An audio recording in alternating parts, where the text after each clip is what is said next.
Olá, olá, boa noite a todos. Vamos falar hoje sobre a guerra entre Israel e Irã, né? Com a participação dos Estados Unidos, o que acontece agora em diante, né? Essa trégua que a gente teve. ah, Foi proposto um cessar-fogo, né, pelos Estados Unidos e esse cessar-fogo foi aceito tanto por Israel quanto pelo Irã. Agora vamos entender mais sobre isso e vamos ver a análise do José Cobori. Se vocês não conhecem o José Cobori, eu recomendo que vocês assistam o canal dele. Ele fala sobre economia, sobre política, né, e sobre a geopolítica e principalmente sobre o imperialismo norte-americano, a ascensão da China, né, e quais são as perspectivas da China para o mundo, né? Bom, após esses 12 dias de confronto, né, a gente teve aqui um cessar-fogo, mas a história não para por aí, né, gente? Há muita coisa ainda para se desenrolar, muita coisa ainda pode vir a acontecer, né? Essa trégua, acredito que é uma trégua momentânea, mas que sim, o Irã vai responder quando puder, tá? E há especialistas que dizem que os Estados Unidos não conseguiu não atingir o armamento nuclear iraniano, né? Na verdade, o Irã em si, né, segundo as agências internacionais, ainda não possui armas nucleares, né, mas os Estados Unidos não conseguiu destruir a sua capacidade de vir a construir armas nucleares, né? Nós vamos ver isso, né? Vamos analisar esse vídeo do José Cobori e também vamos ver a repercussão que está tendo fora do país também, na Europa, uma deputada espanhola, se eu não me engano, vou trazer aqui para vocês. Ela deu um depoimento lá na reunião da Europa e vamos ver como é que isso está se dando, se desenrolando. Vamos ver essa análise do José Cobori primeiro. Vamos lá. Olá, pessoal. O que significa o recente cessar-fogo na guerra Estados Unidos, Israel e Irã? Pelo menos até o momento em que gravo este vídeo, 25 de junho de 2025, este é o assunto do vídeo hoje.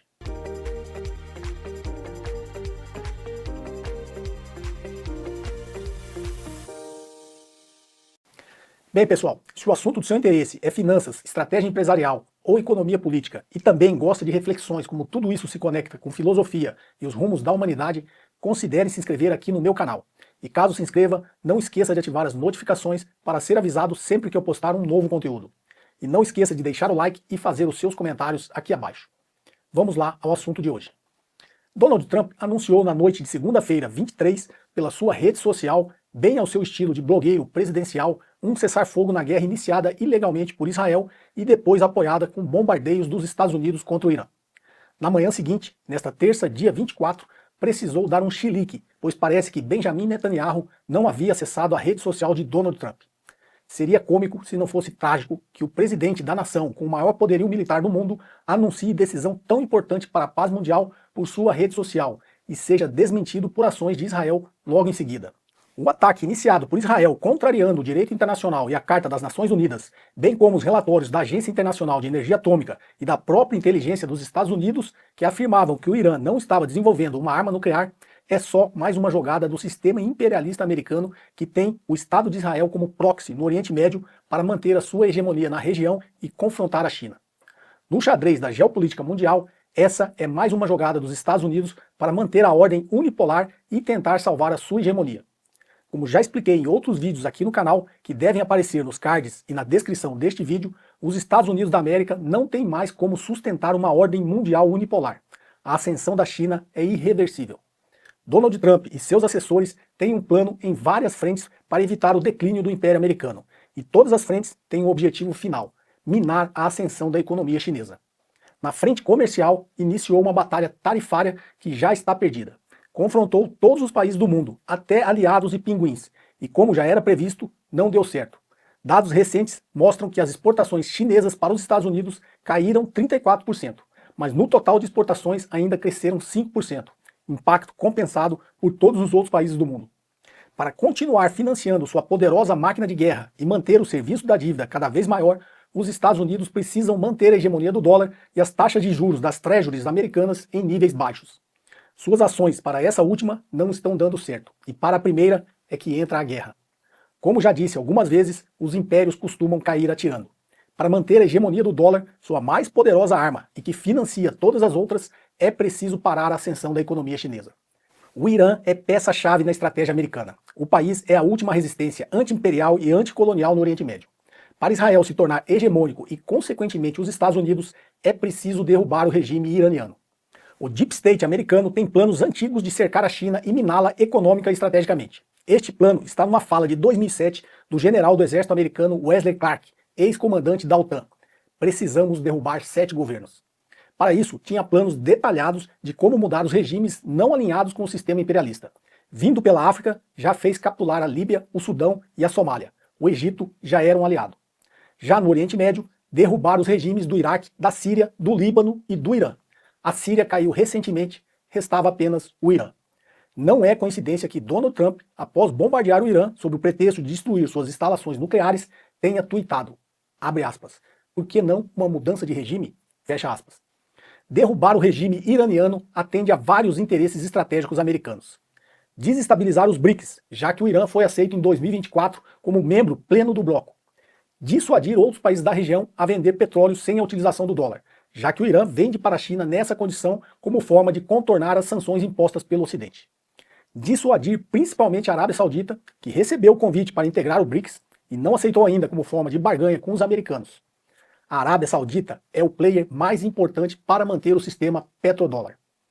Derrubar o Irã é crucial para dividir o sul global, enfraquecer o projeto multipolar e isolar a China. Voltando à guerra em si. Assim como quando assumiu, Donald Trump anunciou um cessar-fogo em Gaza, que só serviu para Israel se reabastecer e reiniciar em seguida o genocídio contra o povo palestino, não será de se estranhar que esse cessar-fogo agora também sirva para o mesmo propósito: retomar mais adiante os ataques ao Irã. O Irã não pode ser invadido.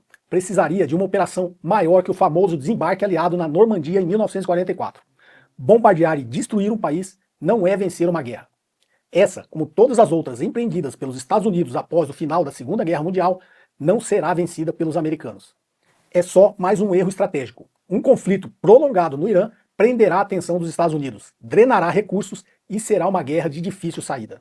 Com a Rússia envolvida na guerra da Ucrânia, a esperança dos americanos é atrair a China para a guerra como forma de minar a sua economia. Quem leu um pouco de história, principalmente depois da Revolução Comunista na China, sabe que ela não cairá nessa. A China tem mais profundidade estratégica que os Estados Unidos. Enquanto Israel desferia seu ataque ao Irã em 13 de junho, a China encerrava o seu Fórum de Cooperação China-África, iniciada dia 11 em Changsha, com 53 nações africanas, assinando acordos e abrindo o mercado chinês para esses países terem acesso sem tarifas. Isso significa permitir que países historicamente relegados a fornecedores de matérias-primas façam parte da cadeia de valor global. Enquanto Israel e Estados Unidos estavam focados em destruir um país soberano, a China realizava em 17 de junho a cúpula China-Ásia Central no Cazaquistão com outras 5 nações, fechando acordos e se consolidando como a principal potência de influência na região.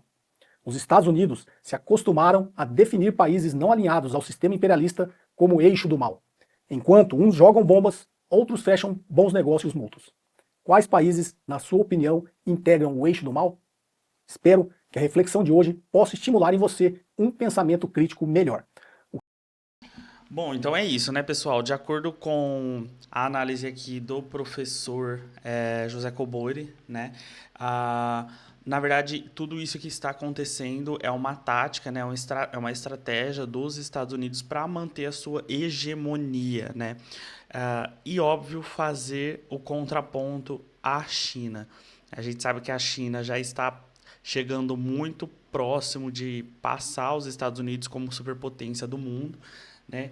Isso ainda falta em questão financeira, já está praticamente muito próximo, né? Ou até praticamente igual, digamos assim, né? Mas na questão militar ainda tem que avançar muito e também tem outras questões, né? Que para você se tornar uma potência do mundo, você ainda tem outras questões também que são levadas em conta. Mas a análise que ele está fazendo é essa.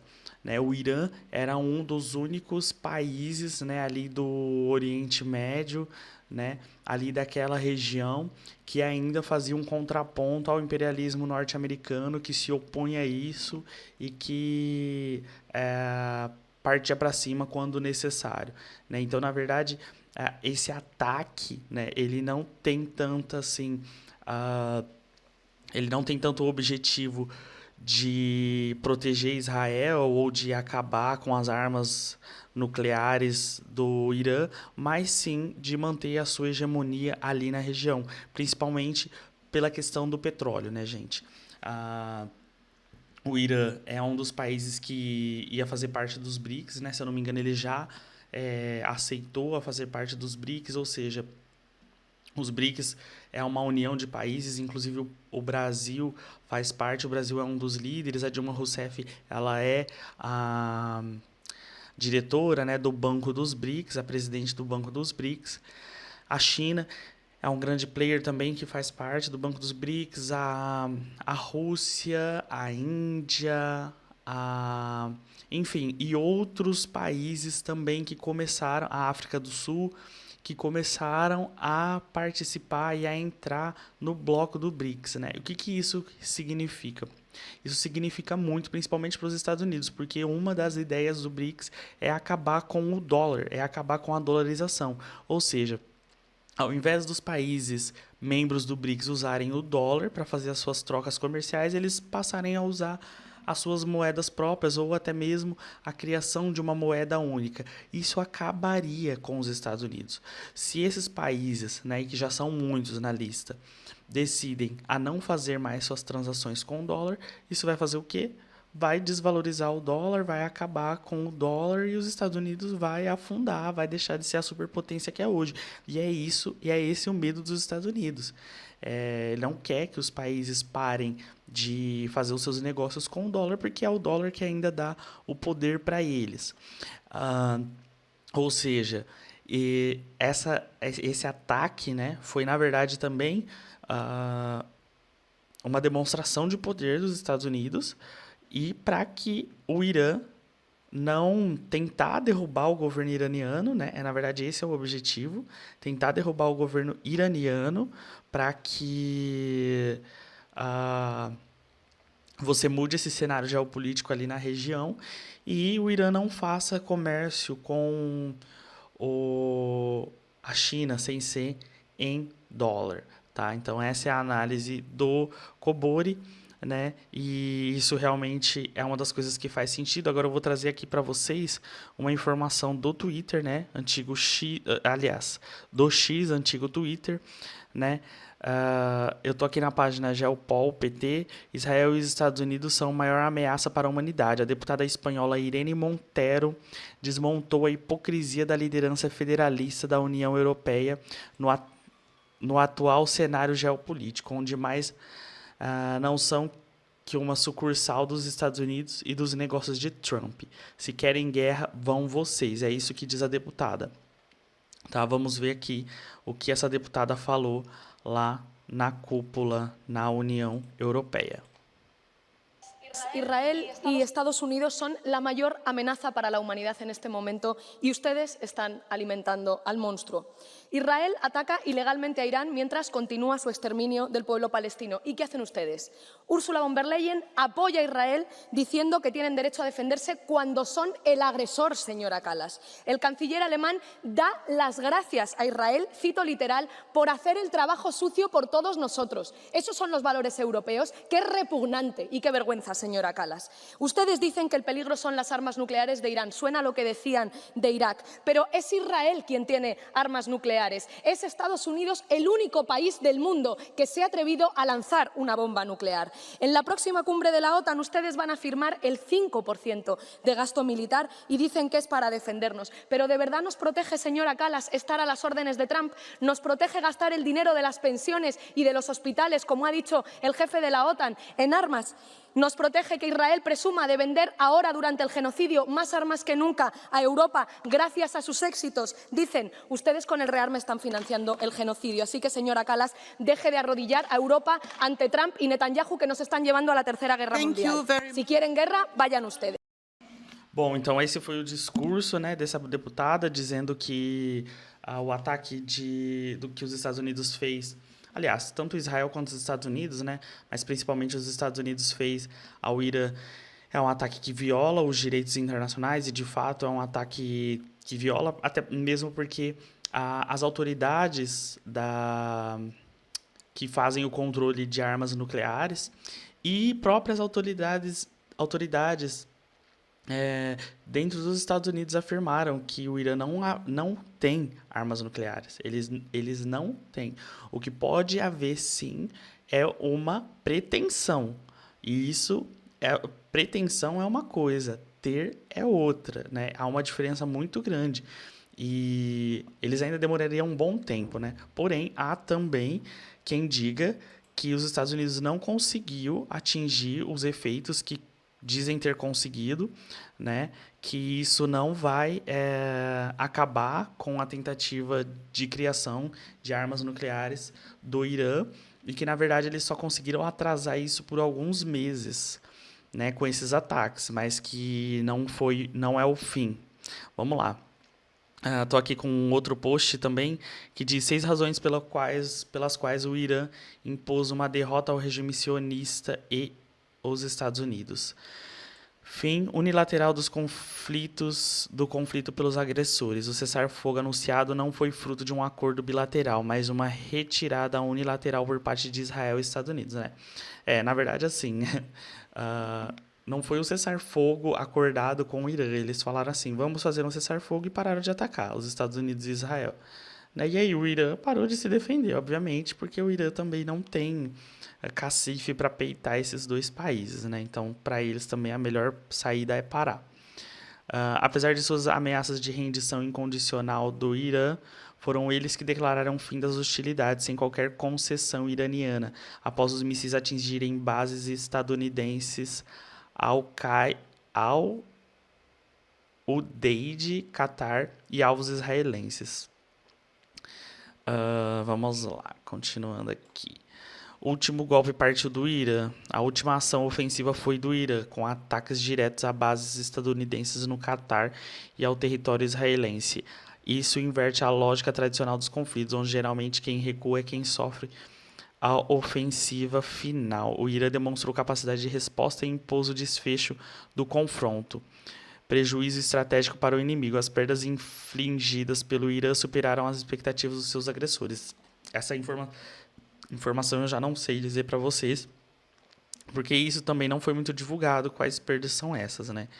A resposta balística iraniana surpreendeu o regime sionista e seus aliados, atingindo infraestruturas críticas nos territórios ocupados e alterando o equilíbrio de poder, forçando o recuo israelense e gerando instabilidade interna em Tel Aviv. Então, como a gente disse, a gente não tem essas informações, né, de quais alvos eles atingiram, quais foram as perdas que eles causaram, né, que o Irã causou a Israel e aos Estados Unidos.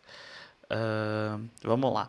Nenhum dos 4 objetivos declarados pelos Estados Unidos e Israel foi alcançado. Não houve mudança no regime do Irã. Isso de fato. A capacidade nuclear iraniana segue intacta. A força balística foi comprovada e expandida. Nenhum acordo de rendição foi assinado. Pelo contrário, o Irã emergiu mais unido internamente e mais firme externamente.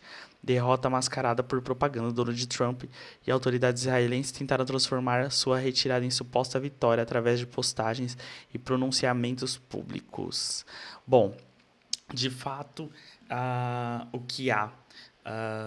De fato, os iranianos eles estão mais unidos, está tendo protestos lá dentro do Irã, né? Contra os Estados Unidos, em prol do próprio Irã. Parece que o presidente do Irã também participou, não o Ayatollah, né? O presidente mesmo participou desses protestos. Teve protestos também dentro dos Estados Unidos contra esse conflito, né? Os protestantes falando contra o Donald Trump, dizendo que não era para o Donald Trump meter eles numa guerra e tudo mais. E, bom, é isso, né, gente? Por agora é isso. Em relação ao canal de Suez, né, que o Irã havia prometido que iria fechar. Até agora ainda também não tivemos essa confirmação. E essa é a notícia de hoje em relação a esse conflito. Espero que você tenha gostado desse vídeo. Se você gostou, já deixa o seu like, inscreva-se no canal, porque aqui eu trago mais vídeos como esse. Tchau, tchau e até o próximo vídeo.